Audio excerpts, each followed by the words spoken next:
আমার দয়াল নবীজি দিনের রাসূল, আমার মোহব্বতের মায়াবিনী নবীজি,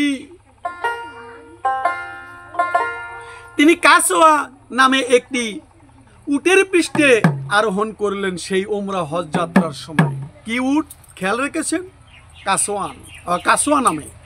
এই কাসওয়া নামের উটের পৃষ্ঠে যে আরোহণ করলেন নবী আর সাহাবা কেরাম সমবিহারে সেই জুল হুলুপায় উপনীত হন এবং জহরের নামাজ আদায় করলেন। এখানে তিনি সাহাবা কেরাম এহরাম বাঁধেন। সেখানে হুজাইফায় গিয়া সেই হুজাইফায় গিয়া তালিবিয়া পাঠ শুরু হয়ে গেল। ১,৫০০ লোকের সেই তাবিলিয়া ধ্বনিতে দিগন্ত কেঁপে উঠিতে লাগিল।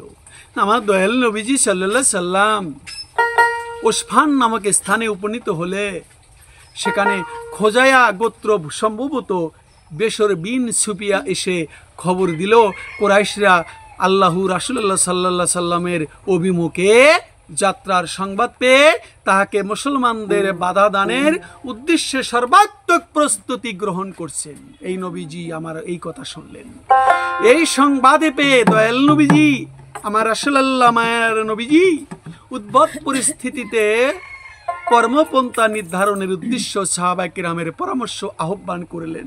হযরত আবু বকর রাদিয়াল্লাহু আনহু বললেন, ইয়া রাসূলুল্লাহ, আমরা কোনো প্রকারের যুদ্ধ বিগ্রহ নয়, বরং উমরা আদায়ের উদ্দেশ্যে এসেছি।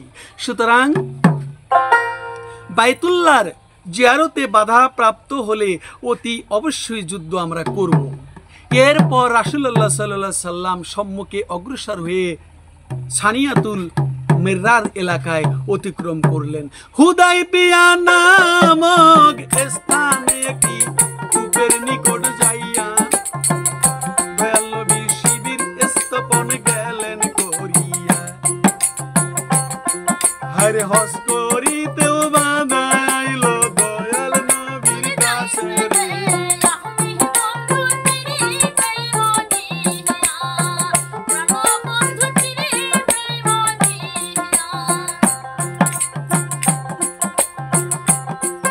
আমার দয়াল নবীর সন্ধির প্রস্তাব এবার শুরু গেল হইয়া। হুদাইবিয়ায় সন্ধিতে কি চুক্তি গেছে হইয়া। এই যে হুদাইবিয়ায় শিবির স্থাপনের পর রাসূলে আকরাম দয়াল নবী মায়া নবী আমার সাল্লাল্লাহু আলাইহি সাল্লাম খুজায়া গোত্রের প্রধান হুদাইল বিন আরকার মারফত কাবা জিয়ারতের কাফেরদের বাধা প্রদানের বিষয় পূর্ণ গেলেন নবী জানিয়া। আমার নবীজি সন্ধির প্রস্তাব একটা চুক্তি। হুদাইবিয়ায় যখন শিবির করলেন, ৬ষ্ঠ হিজরিতে যখন কাবা ঘরে তারা উমরা হজ করতে যাবে, তখন এই হুদাইবিয়ায় শিবির স্থাপনের পর রাসূল আকরাম সাল্লাল্লাহু আলাইহি সাল্লাম খোজায়া গোত্রের প্রধান বদায়েল বিন ওরাকার মারফত কাবা জিয়ারতে কাফেরদের বাধা প্রদানের বিষয় পূর্ণ অবগত হলেন। নবীজি জিয়ারত করতে যেতে দিবে না, হজ করতে যেতে দিবে না কাফেররা, মক্কাবাসীরা। তাই খোজায়া গোত্র যদিও তখন ইসলাম গ্রহণ করেন নাই, কিন্তু রাসূল আকরাম সাল্লাল্লাহু আলাইহি সাল্লামের সঙ্গে তাদের বিশেষ সূক্ষ্মতা ছিল, ভালো জানাশোনা ছিল, যে কারণে খোজায়া গোত্র প্রধান উহুদ যুদ্ধে মুসলমানদের অপ্রত্যাশিত ক্ষতিতে সমবেদনা জ্ঞাপনের উদ্দেশ্য মদিনায় রাসূলুল্লাহ সাল্লাল্লাহু আলাইহি সাল্লামের দরবারে গমন করেছিলেন। এই খোজায়া বংশরাই পরীক্ষার যুদ্ধের পূর্বে কুরাইশ ও তাদের মিত্র গোত্রগুলোর বিশাল যুদ্ধ প্রস্তুতির সংবাদ পূর্বে রাহে মদিনায় পৌঁছে দিয়েছিল এই সম্প্রদায়েরাই। কালেমা পড়ে নাই, তবু ইসলাম গ্রহণ করে নাই, নবীকে ভালো জানি তো এরাই একদিন ইসলাম কবুল কইরা রে নিব। আবারও খোজায়া বংশীয়রাই কুরাইশরা মদিনায় মক্কায় যাইতে দিবে না। এই খোজায়া বংশরাই রাসূলুল্লাহ সাল্লাল্লাহু আলাইহি সাল্লামকে সংবাদ দিল যাইয়া, হজ যাত্রায় হুদাইবিয়া সন্ধি শিবির করেছে। নবীজি খবর পাইয়া, দয়াল নবীজি বাধা দানের প্রস্তুতির খবর এইবার সরবরাহ জয় কইরা। তাই কুরাইশদের রাসূলুল্লাহ সাল্লাল্লাহু আলাইহি সাল্লামকে মক্কা প্রবেশ বাধা দানের প্রস্তুতির খবর সরবরাহ করলেন। বোদাইল বলল, আমি কুরাইশ নেতৃবৃন্দকে প্রস্তুতি নিতে দেখে এসেছি, তারা প্রস্তুতি নিয়েছে আপনাদের বাধা দিবে, আপনাদের উমরা হজ করতে দেবে না, তারা কোনো অবস্থাতেই আপনাকে মক্কা শরীফে প্রবেশ করতে দিবে না, এজন্য তারা যুদ্ধের ঝুঁকি গ্রহণের প্রস্তুত। এই খোজাইয়ার গোত্রের লোক জানাই দিল রাসূলকে। অথচ কি আশ্চর্য যে আরববাসী জিলকত মাসে কোনো প্রকার যুদ্ধ বিগ্রহ বৈধ বলে মনে করে না, অথচ সেই জিলকত মাসে তারা আবার বাধা দিচ্ছে নবীর সঙ্গে, নবী কাজ করতে দেবে না, মহাপাপের কাজ বলেই মনে করে এবং বিনা বাক্য ব্যয় তা চিরকাল মেনেই আসছে। আজও আরব নেতৃত্বের সমাসমীন করাই সেই চিরচারিত সেই রীতি প্রথার চরম বিরোধী অবস্থায় দিয়েছে। এই কি সেই অভাবিত পূর্ব বৈরব, সেই বৈরবপরিত্য? একেই বলে অন্ধজেদ আর হটকারিতা। কোন মানব গোষ্ঠী অন্ধজেদ আর হটকারিতা রূপ মানসিক বাধিত শিকার হলে তাদের থেকে এর চাইতে ভালো কিছু আশা করা বাতুল্যতা মাত্র।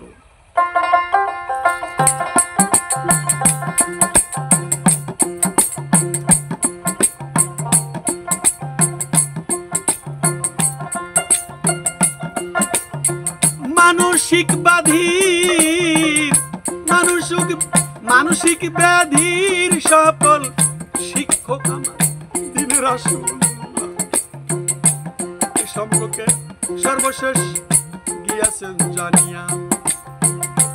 এবার বোদাইলের মুখে কুরাইশদের মুসলমানদেরকে মক্কা প্রবেশ বাধা দানের প্রস্তুতির খবর রাসূলুল্লাহ শুনিয়া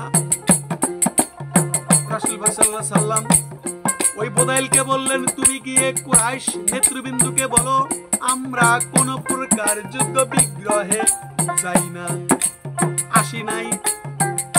এটাই হলো কথা, একমাত্র বাইতুল্লাহর জিয়ারত ওমরা আদায় আমাদের উদ্দেশ্য। দেখো যে প্রতিহিংসা বশত আমরা গোত্র কুরাইশ একেবারে জুররায়ে ক্ষতির শিকার হইছে। বোদাইলকে বললো, তুমি আবার যা কুরাইশদের বলে দাও আমরা যুদ্ধ করতে আসি না, আমরা উমরা হজ করতে এসেছি। সে দেখো যে প্রতিহিংসা বশত আমার গোত্র কুরাইশ একেবারে, নবীজি বলল, একেবারেই সেই জেরবার হয়ে মহা ক্ষতির শিকার করছে তারা। নবীজি বলল, নবীজি তো মক্কা গোত্রের লোক, এখন তারা অযৌক্তিক অহেতুক নিষ্ফল যুদ্ধ বিগ্রহ থেকে বিরত হোক। তারা চাইলে আমার সাথে নির্দিষ্ট সময়ের জন্য একটা সন্ধি, একটা চুক্তি করতে পারে, কিন্তু তারা করে না।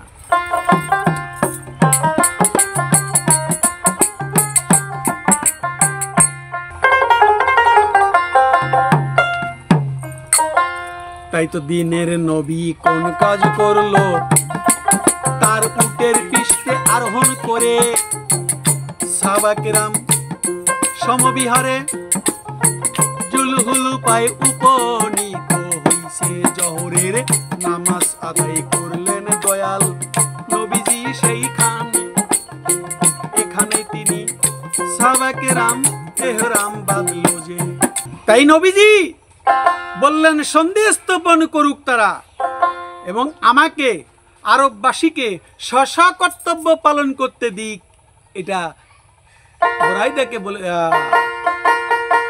ওই সাহাবীটিকে বলে দিলেন, যিনি সংবাদ দিলেন নির্দিষ্ট সময়ের পর যদি আমি জয়যুক্ত হই তাহলে আরবের অন্য গোত্র সম্প্রদায় যে দিনে প্রবেশ করবে তারাও চাইলে সেই দিনে প্রবেশ করবে, যথাযথ স্বধর্মে বহল থেকে নিরবচ্ছিন্ন শান্তি স্বস্তির জীবন যাপন করবে। কুরাইশ যদি এই প্রস্তাবে সম্মত না হয়, এখনো যদি মুসলমানদের নিশ্চিহ্ন নির্মূল করার অপসংকল্প পরিহার না করে, তবে আমিও জীবনের শেষ মুহূর্তে পর্যন্ত তাদের সাথে যুদ্ধ করতে সংকল্পবদ্ধ। কোনো অবস্থাতেই আমি এই ন্যায় সংকল্পে ক্ষান্ত হব না।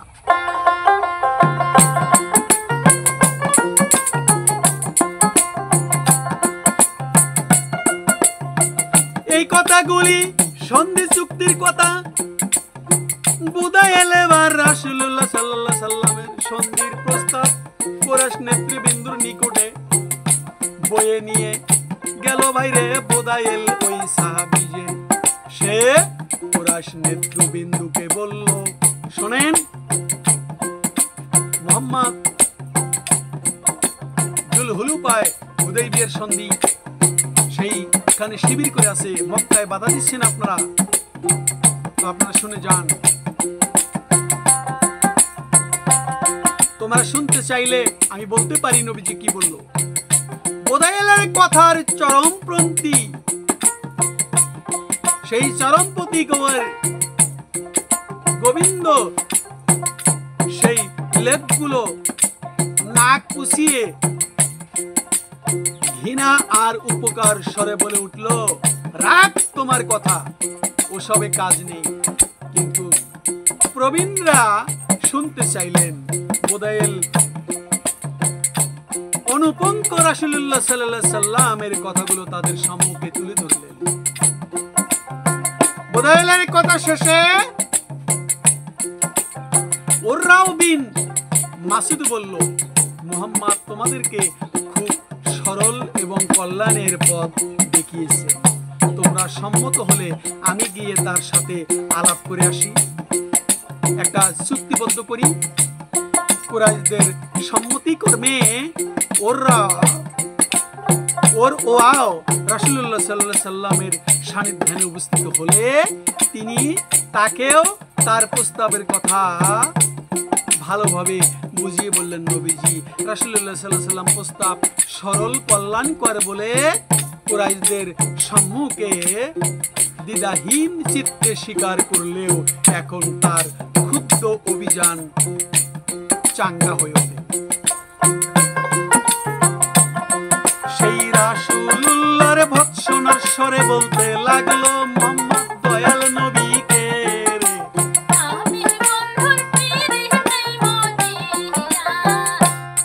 সেই ভৎসনায় দিতে শুরু করলো। তাই আরো মুহাম্মদ সাল্লাল্লাহু আলাইহি সাল্লামকে কত হাসি ঠাট্টা করতে লাগলো। আরো বলো তো দেখি, তুমি যদি কুরাইশের ধ্বংস সাধনে সমর্থন হও, তবে তাতে তোমার এমনই কি পৌরুষ থাকতে পারে? তোমার পূর্বে আর কেউ স্বজাতিকে ধ্বংস করেছে কি? একবার ভেবে দেখো, যদি আমরা বিজয়ী হই তবে তোমার কি দশা হবে? এখন তো এ ছোট লোকগুলো তোমাকে একা রেখে পলায়ন করবে। মুহাম্মদ সাল্লাল্লাহু আলাইহি সাল্লামকে এটা বললেন। তারেন এই প্রলোভোক্তিকে সাহাবায়ে কেরামের মাঝে ভীষণ চাঞ্চল্য সৃষ্টি হয়। এমনকি হযরত আবু বকরের ন্যায় ধৈর্যের পাহাড় ব্যক্তিও কঠোর ভাষায় ওরায়ের কথার প্রতি উত্তর করে, যা তার জন্য ছিল অত্যন্ত অপমানজনক কাজ। এই আবু বকরকে উদ্দেশ্য করে বলল, তোমরা একটা পূর্ব অবদান আমার উপরে রয়েছে, তাই তোমার কথার কোনো জবাব দান থেকে ফেরত রইলাম, তোমাকে যাই কইয়া নসেত যথাযথ জবাব প্রদান করতাম। ধীরে ধীরে বিচ্ছেদের জ্বালারে জ্বালায় আমি আর কেমনে কইলাম রে,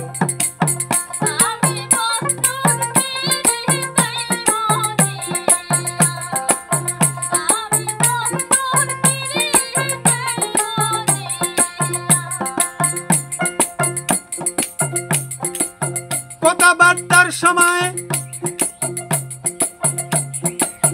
ওরওয়া আরবের সাধারণ প্রথা হিসাবে পূর্ণ পূর্ণতায় নবীজির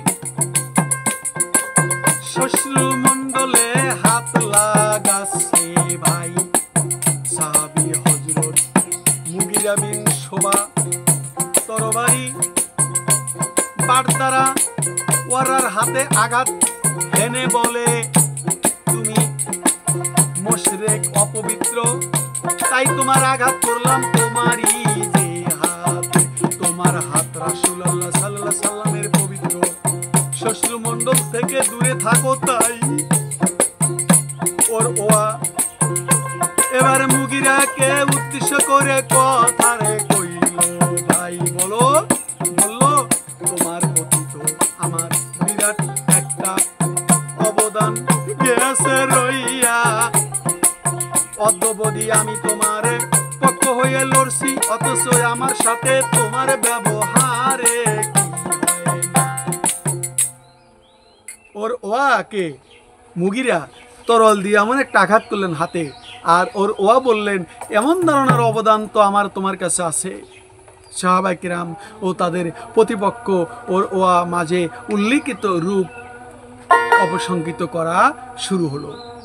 রাসূলুল্লাহ সাল্লাল্লাহু আলাইহি সাল্লামের নির্দেশে এই অবস্থার জবানিকা ঘটে। ওরাও বিন মাসউদ কিছুক্ষণ রাসূলুল্লাহ সাল্লাল্লাহু আলাইহি সাল্লামের দরবারে অবস্থান করে কুরাইশদের নিকট ফিরে যায়। এই নাতি দীর্ঘ অবস্থানকালে ওরা রাসূলুল্লাহ সাল্লাল্লাহু আলাইহি সাল্লামের কথা কি বলবেন তিনি।